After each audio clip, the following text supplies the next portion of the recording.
WS TV पर बहुत स्वागत है आपका दोस्तों।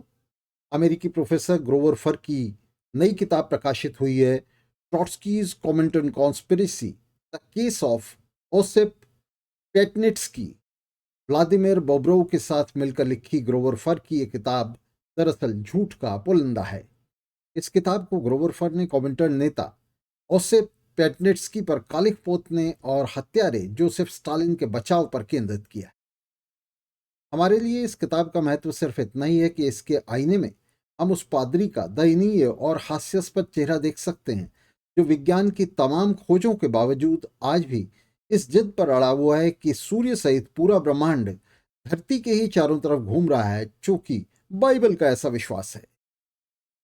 ग्रोवर फर ने अपना पूरा जीवन बाइबल के इसी मिथक को सही साबित करने पर लुटाया है। अपने सचेत जीवन के कई दशक उसने स्टालिन के निर्देशन में क्रांति और क्रांतिकारियों के विरुद्ध हिंसा को जायज ठहराने पर बिताए हैं। उसकी कथित रिसर्च का केंद्रक वे फर्जी मॉस्को शो ट्रायल्स हैं जो स्टालिनवादी प्रतिक्रांति के चरम पर प्रकट हुए और जिन्होंने क्रांति का गला रेत दिया। लेनिन के दाएं और बाएं के तमाम नेता और सेंट्रल कमेटी के सदस्य, अक्टूबर क्रांति के सभी शीर्ष नेता और लाखों काडर स्टालिन की इस हत्यारी प्रतिक्रांतिकारी मुहिम का शिकार बने। अक्टूबर क्रांति के खिलाफ संगठित स्टालिनवादी प्रतिक्रांति का चरम थे फर्जी मॉस्को मुकदमे, जिनमें स्टालिनवादी ब्यूरोक्रेसी ने अक्टूबर क्रांति के शीर्ष नेताओं का सफाया कर दिया था। स्टालिनवादी आतंक की मुहिम के बीच फर्जी मॉस्को मुकदमों के शिकार शीर्ष नेताओं में से ही एक था ओसेप पेटनिट्स्की। पेटनिट्स्की लेनिन का विश्वास पात्र था और उसके अत्यंत करीबी नेताओं में गिना जाता था। पेटनिट्स्की का असली नाम लोसेफ ओरियोलोविच तार्शिस था।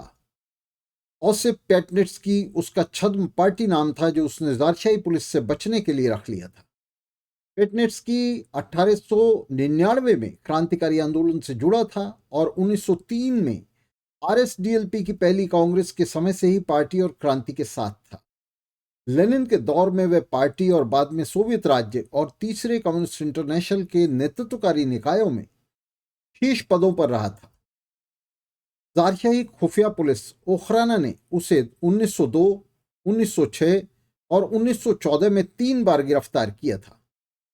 1914 की गिरफ्तारी के बाद उसे साइबेरिया में लंबे निर्वासन की सजा मिली और फरवरी क्रांति के बाद ही वह छूट सका। अपने जीवन के कितने ही बरस उसने जेल में बिताए थे। पेटनिट्स्की एक गरीब मजदूर परिवार में पैदा हुआ था और जीवन भर क्रांति के प्रति वो वफादार रहा। ट्रॉट्स्की समर्थक होने के चलते 56 साल की उम्र में स्टालिन की खुफिया पुलिस एनकेवीडी ने उसे दूसरे हजारों क्रांतिकारियों की तरह फर्जी मॉस्को मुकदमे में फंसाकर 29 जुलाई 1938 को गोली मार दी। 1920 से 30 के शुरुआती दौर तक पेटनिट्स्की कॉमिंटर्न के अंतर्राष्ट्रीय विभाग का अध्यक्ष रहा था। 29 जनवरी 1882 को लिथुआनिया के एक यहूदी बढ़ई के यहाँ पेटनिट्स्की का जन्म हुआ था। विल्कोबिर में एक दर्जी के यहाँ काम सीखने से उसने अपना करियर शुरू किया था। फिर वह कोवनो चला गया जहां उसने पढ़ाई का अपना पैतृक काम शुरू किया। वहां वह ट्रेड यूनियन आंदोलन से जुड़ा और एक सेल्फ स्टडी सर्कल से उसने सदस्यता ली। 1898 में वह कोवनो में एक गैर कानूनी दर्जी यूनियन से जुड़ा। 1899 में वह मार्क्सवादी आंदोलन से जुड़ा और आरएसडीएलपी का सदस्य बन गया, Russian social democratic labour party का सदस्य बन। उसी साल वह विल्ना सिटी चला गया। विल्ना में उसने महिला दर्जी यूनियन से जुड़कर काम करना शुरू किया। भूमिगत आंदोलन में काम करते यहीं उसने अपना छद्म नाम पेटनिट्सी यानी शुक्रवार रख लिया था। 1901 में निर्वासित रूसी क्रांतिकारियों द्वारा जर्मनी से इस्क्रा के प्रकाशन के वक्त से ही वह लेनिन के नेतृत्व वाले आरएसडीएलपी के अंतर्राष्ट्रीयतावादी गुट के साथ जुड़ गया था। जर्मनी और रूस के बीच इस्क्रा को स्मगल करने और पार्टी सदस्यों को इधर से उधर पहुंचाने की जिम्मेदारी पेटनिट्स्की पर ही थी। इस खतरनाक काम के चलते ज़ारशाही पुलिस ओखराना ने उसे 1902 में गिरफ्तार कर लिया, मगर कुछ ही दिन में वे जेल से भाग निकला और जर्मनी पहुंचकर उसने पार्टी का काम जारी रखा। 1903 में गर्मियों में लंदन में आरएसडीएलपी की दूसरी कांग्रेस, जिसमें पार्टी बोल्शेविक और मेंशेविक धड़ों में बट गई थी, उसमें वो डेलीगेट था। वो बोल्शेविक धड़े के साथ रहा। 1905 के वसंत में लंदन में आरएसडीएलपी की तीसरी कांग्रेस में भी पेटनिट्स्की डेलीगेट बना। उसी साल वह यूक्रेन लौट आया और ओडेसा में मुख्यतः तंबाकू मजदूरों के बीच पार्टी का काम संगठित करने लगा। उसी साल शुरू हुए रूसी विद्रोह के समय 1905 के विद्रोह के समय उन्होंने ओडेसा में आम हड़ताल संगठित की। ज़ारशाही पुलिस ने उन्हें पहचान लिया और विद्रोह के असफल होने पर जनवरी 1906 में उन्हें गिरफ्तार कर लिया। 1908 तक पेटनिट्स्की जेल में रहा और फिर वे जर्मनी लौटकर पार्टी के काम में जुट गए, जहां वे पार्टी के विदेश में केंद्र और रूस के भीतर काम के बीच समन्वय करने लगे। जनवरी 1912 में प्रेग में आरएसडीएलपी की छठी अखिल रूसी बोल्शेविक कांग्रेस के लिए वे दोबारा डेलीगेट चुने गए। प्रेग पार्टी कांग्रेस के बाद वे पेरिस चले गए, जहां उन्होंने एक इलेक्ट्रीशियन की ट्रेनिंग ली ताकि रूस लौटकर औद्योगिक मजदूरों के बीच पार्टी के काम को संगठित कर सके। 1913 में वे रूस पहुंच गए और अपने छद्म नाम से उन्होंने वोल्गा नदी के किनारे सेरातोव के वोल्स्क में इलेक्ट्रीशियन की नौकरी कर ली और यहां उन्होंने पार्टी का काम शुरू किया। वोल्स्क में उन्होंने एक बड़ी हड़ताल का आयोजन किया और पुलिस से बचने के लिए वे समारा चले गए। जून 1914 में पुलिस ने उन्हें फिर से ढूंढ निकाला और इस बार अदालत ने उन्हें साइबेरिया निर्वासन की लंबी सजा दी। साइबेरिया निर्वासन के चलते 1917 की फरवरी क्रांति तक उन्हें पार्टी के काम से कटे रहना पड़ा। फरवरी क्रांति में अपनी रिहाई के बाद वे मॉस्को पहुंचे और यहां बोल्शेविक मॉस्को पार्टी कमेटी में निर्वाचित हो गए। अक्टूबर क्रांति के बाद वे सरकार में कई ऊंचे पदों पर रहे।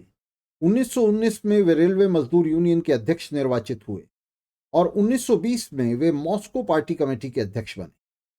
उसी वसंत में पार्टी की 9वीं कांग्रेस ने उन्हें पार्टी की केंद्रीय कमेटी में निर्वाचित कर लिया। 1921 में वे कोमिंटर्न के काम में जुट गए। यहां कोमिंटर्न की कार्यकारिणी में वे ट्रेजरार के पद पर चुने गए और साथ ही उन्हें कोमिंटर्न की अंतर्राष्ट्रीय संपर्क समिति का भी अध्यक्ष चुन लिया गया। नवंबर 1922 में कोमिंटर्न की चौथी अंतर्राष्ट्रीय कांग्रेस में उन्हें कोमिंटर्न के संगठन ब्यूरो और बजट कमीशन में चुन लिया गया। जून 1923 में कोमिंटर्न के विशेष प्लेनम में पेटेंट्स्की कोमिंटर्न के सर्वोच्च निकाय सेक्रेटेरिएट के 4 सदस्यों में चुने गए। 1924 में कोमिंटर्न की 5वीं अंतर्राष्ट्रीय कांग्रेस ने उनके चुनाव पर मोहर लगा दी। 1926 में कोमिंटर्न के नए राजनीतिक सेक्रेटेरिएट में भी वे निर्वाचित हुए और वे 1930 के मध्य तक कोमिंटर्न के शीर्ष नेताओं में से एक रहे। कोमिंटर्न के संगठन ब्यूरो, बजट कमीशन और पूर्व के मामलों की समिति ईसीसीआई का भी काम वे ही देखते रहे। 1928 में कोमिंटर्न की छठी विश्व कांग्रेस और 1931 के प्लेनम ने भी उनकी भूमिका को बरकरार रखा। कोमिंटर्न के अलावा सोवियत पार्टी के भीतर भी वे महत्वपूर्ण भूमिका में रहे। 1924 से 1927 के बीच वे पार्टी के केंद्रीय कंट्रोल कमीशन में रहे और 1927 में पार्टी की केंद्रीय समिति के पूर्ण सदस्य चुन लिए गए। 1937 में गिरफ्तारी तक वे इन पदों पर बने रहे। 1935 में कोमिंटर्न की 7वीं विश्व कांग्रेस में उन्होंने स्टालिन की कड़ी आलोचना की। जब स्टालिन ने केंद्रीय समिति के प्लेनम से नेताओं और काडरों के कत्लेआम की मुहिम पर मुहर लगाने के लिए कहा, तो पेटनिट्स्की ने स्टालिन द्वारा संचालित कत्लेआम की मुहिमों की निंदा की, स्टालिन को जालिम और धोखेबाज बताया और पार्टी के नेताओं और काडरों पर लगाए गए आरोपों पर सवाल उठाते हुए उन पर मोहर लगाने से स्पष्ट इनकार कर दिया। यह अत्यंत दुस्साहसिक कदम था, जिसका भुगतान पेटनिट्स्की को अपनी जान देकर अंततः करना पड़ा। अक्टूबर 1937 में पहले केंद्रीय समिति और फिर बाकी सभी पदों से स्टालिन ने उन्हें हटा दिया और फिर उसकी खुफिया पुलिस एनकेवीडी ने उन्हें गिरफ्तार कर लिया। उनकी पार्टी सदस्यता तक खत्म कर दी गई। वे 1 साल जेल में रहे, जहां एनकेवीडी ने उन्हें ट्रॉट्स्कीवादी होने के नाते, ट्रॉट्स्की के समर्थक होने के नाते निरंतर यातनाएं दी। इसके बाद फर्जी आरोपों में उनका समरी ट्रायल करके उन्हें दोषी घोषित कर दिया गया और 30 अक्टूबर 1938 को 56 वर्ष की उम्र में उन्हें गोली मार दी गई। 1954 में स्टालिन की मौत के बाद 1956 में उसके विश्वास पात्रों में से एक निकिता क्रुश्चेव के खुलासों के बाद पेटनिट्स्की के मामले का सच सामने आया। 1991 में खुले सोवियत आर्काइव से पता चला कि पेटनिट्स्की और उसके खिलाफ पुलिस हिरासत में लिखे कबूलनामे के सिवा और कोई भी साक्ष्य उसके खिलाफ सोवियत पुलिस के पास नहीं था। इसके बावजूद लुटे पिटे स्टालिनवादी सीआर मॉस्को मुकदमे के फर्जीवाड़े और स्टालिनवादी दमन को सही साबित करने में आज भी लगे हुए हैं। ग्रोवर फर, अमेरिकी प्रोफेसर ग्रोवर फर इन्हीं में से एक हैं। उनकी कचरा किताब से लफाजी को हटा दें तो यह किताब और सोवियत आर्काइव की वे रिसर्च जिसका वे दावा करते हैं एनकेवीडी की हिरासत में लिए गए पेटनिट्स्की जैसे बोल्शेविक नेताओं के कबूलनामों से कभी आगे नहीं जाती। वे बार बार कहते हैं कि सोवियत आर्काइव खुलने के बाद उनके दावों के समर्थन में बहुत सारा साक्ष्य सामने आ गया है, मगर इस साक्ष्य पर बोलते हुए वे एनकेवीडी की हिरासत में कबूलनामों से आगे नहीं जाते। उनकी पूरी किताब इसी झक से भरी है जिसमें या तो फर्जी दावों के हवाई गोले हैं या फिर पुलिस हिरासत में यातना देकर हासिल किए गए सोवियत नेताओं के कबूलनामे, उनके कन्फेशन, उनकी आत्मस्वीकृतियां, झूठी आत्मस्वीकृतियां। ग्रोवर फर की किताब ट्रॉट्स्किस्ट फासिस्ट षड्यंत्र की नानी की कहानी है, जो इस आरोप के इर्द गिर्द घूमती है कि शीर्ष बोल्शेविक नेता सोवियत संघ में पूंजीवाद की पुनर्स्थापना चाहते थे, जिसके लिए वे नाजी जर्मनी के हमले और सोवियत संघ के भीतर विद्रोह को जोड़कर स्टालिन की सत्ता को उलटना चाहते थे। पूरी किताब झूठ के इसी अंबार पर टिकी है।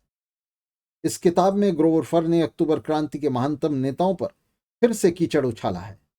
अपनी इस किताब में उसने एक बार फिर ब्यूरोक्रेटिक प्रतिक्रांति के नेता और क्रांति के जल्लाद स्टालिन का बचाव करने का निर्लज्ज प्रयास किया है। पूरी बेशर्मी से पुलिस यातनाओं का समर्थन करते हुए ग्रोवर फर लिखते हैं कि आरोपी को यातना देकर निकाला गया सच भी तो सच ही है। यहां एक तरफ तो वे पुलिस यातना का समर्थन करते हैं और दूसरी तरफ इस बात को स्वीकार करते हैं कि स्टालिन की पुलिस एनकेवीडी ने यातनाओं और धमकियों के जरिए शीर्ष बोल्शेविक नेताओं से कबूलनामे हासिल किए थे। दुनिया का कोई भी कानून पुलिस हिरासत में लिए गए कन्फेशंस यानी कबूलनामों को साक्ष्य नहीं मानता, मगर सोवियत संग्रहालय के रिकॉर्ड और खुद ग्रोवर फर की स्वीकृतियां हमें बताती हैं कि स्टालिन और उसकी पुलिस के पास इसके सिवा और कोई साक्ष्य नहीं था और किस तरह इस साक्ष्य पर निर्भर करते हुए स्टालिन की अदालतों ने शीर्ष बोल्शेविक नेताओं को उन्हें सजाएं दी। किताब में ग्रोवर फर स्वीकार करता है कि जर्मनी और जापान के युद्ध पूर्व अभिलेखागारों में लियोन ट्रॉट्स्की सहित किसी सोवियत नेता के षड्यंत्रकारी होने का कोई दस्तावेजी साक्ष्य नहीं मिला है। इसके बावजूद ग्रोवर फर अक्टूबर क्रांति के शीर्ष नेताओं को लांछित करने में अपना पूरा जोर लगाता है। उसका कुतर्क है कि ट्रॉट्स्कीवादियों और फासिस्टों के बीच साजिश षड्यंत्रकारियों के दिमागों तक सीमित थी और उसका कोई लिखित प्रमाण हो ही नहीं सकता। मगर जर्मन अभिलेखागार हमें बताते हैं कि इन अभिलेखागारों में छोटे से छोटे विवरण तक मौजूद हैं। अगर ट्रॉट्स्की और पेटनिट्स्की हिटलर के संपर्क में थे और उससे मदद और आदेश ले रहे थे जैसा ग्रोवर फर दावा करता है, तो उसका कोई साक्ष्य, कोई कॉन्फ्रेंस, कोई मीटिंग, कोई रसीद, कोई लेन देन, आखिर कुछ तो होना चाहिए। ग्रोवर फर का हास्यास्पद कुतर्क है कि साक्ष्य तो फर्जी भी बनाए जा सकते हैं। फर के हिसाब से किसी साक्ष्य का न होना ही किसी तथ्य का सबसे बड़ा प्रमाण है और ग्रोवर फर के लिए सर्वोपरि तथ्य है स्टालिन और उसकी पुलिस के झूठे दावे। इस किस्म के संदेह और कुतर्क पर ग्रोवर फर अपनी किताब में हवा महल तैयार करता है। किसी भी प्रमाण से रहित उसकी कपोल कल्पनाएं ट्रॉट्स्की, हिटलर और पेटनिट्स्की के त्रिकोण पर खड़ी हैं। पूरी किताब में ग्रोवर फर ठोस साक्ष्य को उस विश्वास से प्रतिस्थापित कर देता है जो तमाम प्रमाणों के बावजूद उसके बंजर दिमाग में जड़ीभूत हो चुका है। ग्रोवर फर के लिए कल्पनाएं ही प्रमाण हैं और विश्वास ही एकमात्र सत्य है। हिटलर, ट्रॉट्स्की और पेटनिट्स्की के त्रिकोण पर टिकी कहानी सच है क्योंकि स्टालिन इस पर विश्वास करता है और स्टालिन सही है क्योंकि ग्रोवर फर उस पर यकीन करता है। फर्क का तर्क है कि अगर आप विश्वास करते हैं तो वह कभी झूठ नहीं हो सकता। फर्क के तर्क से जादू टोना भूत प्रेत सब सच हैं क्योंकि लोग उन पर विश्वास करते हैं। ग्रोवर फर्क के पास इस बात का कोई जवाब नहीं है कि 1938 तक ट्रॉट्स्की और पेटनिट्स्की पर हिटलर से सहयोग करने का आरोप लगाने वाले स्टालिन ने अगले ही क्षण 1939 में खुद कैसे हिटलर के साथ युद्ध संधि कर ली। दरअसल ट्रॉट्स्की या पेटनिट्स्की नहीं बल्कि खुद स्टालिन ही हिटलर के साथ सहयोग के लिए बेताब था। हिटलर से मिलकर वह यूरोप और अफ्रीका पर हमले की योजना बना रहा था। अलबत्ता क्रांति के विरुद्ध स्टालिन की दरिंदगी के शिकारों में पेटनिट्स्की अकेला नहीं था। स्टालिन के शासन में पेटनिट्स्की की तरह ही उन लाखों काडरों और नेताओं को फर्जी आरोपों में फंसाकर मार डाला गया था जिन्होंने अक्टूबर क्रांति संपन्न की थी। मगर ग्रोवर फर जैसे लोग इस प्रतिक्रांतिकारी दमन के पक्के समर्थक हैं। इन झूठे और मक्कार लोगों के समर्थक दुनिया भर में मौजूद हैं जो इनके झूठ को गला फाड़ कर दोहरा रहे हैं। पर इस दावे को दर्जनों बार दोहराता है कि 1991 में सोवियत अभिलेखागार खुलने पर उसे बहुत सारे साक्ष्य हाथ लगे हैं। मगर किताब की पूरी परिकथा हमें कहीं यह नहीं बताती कि सोवियत अभिलेखागारों को सार्वजनिक होने से किसने और क्यों रोक रखा था। दरअसल पर यह जानता है कि सोवियत अभिलेखागारों को दुनिया की नजर से छिपाने का काम करने वाला और कोई नहीं बल्कि खुद स्टालिन ही था। पर साक्ष्य हाथ लगने के दावे तो बारंबार करता है और उनके नाम पर वो बमबारी करता है, मगर साक्ष्य के नाम पर पूरी किताब में वह स्टालिन की पुलिस हिरासत में जबरन लिए गए कबूलनामों को ही दोहराता रहता है। इससे इतर एक भी साक्ष्य वह प्रस्तुत नहीं करता। आधी से ज्यादा किताब में इन कबूलनामों की ही ट्रांसक्रिप्ट भरी हुई है और बाकी ग्रोवर फर की वाहियात कमेंट्री है जो इन कबूलनामों को साक्ष्य मानने के लिए पाठक पर दबाव डालती है। वह भी तब जब इन कबूलनामों की तस्दीक करने के लिए कोई भी बरामदगी या साक्ष्य मौजूद नहीं है। 1938 के अपने मुकदमे के दौरान इस तरह के कबूलनामों की निंदा करते हुए निकोलाई बुखारिन ने अदालत में ठीक ही कहा था कि वास्तविक दोष को सिद्ध करने के लिए किसी कबूलनामे की जरूरत नहीं है। आरोपी का कबूलनामा मध्ययुगीन कानून का सिद्धांत है। फर्जी मॉस्को मुकदमों की तरह ही ग्रोवर फर की यह किताब भी सिर्फ इन कबूलनामों का संकलन भर है। इन कन्फेशंस का फर्जीवाड़ा इसी से साबित हो जाता है कि खुद बुखारिन के कबूलनामे में जिस होटल ब्रिस्टल की में मीटिंग का जिक्र है वह पहले ही बमबारी में नष्ट हो चुका था। बुखारिन ने अपने कबूलनामे में जानबूझकर यह झूठ बोला था ताकि जांच की असलियत दुनिया को पता चल सके। किताब शीर्ष सोवियत नेताओं को जिन्होंने अक्टूबर क्रांति संपन्न की अपराधी घोषित करती है और एनकेवीडी के पुलिस अफसरों की घृणित कार्रवाइयों को जायज ठहराती है। एकांत कारावास, पिटाई और शारीरिक मानसिक यातनाएं सब ग्रोवर फर के लिए जायज हैं।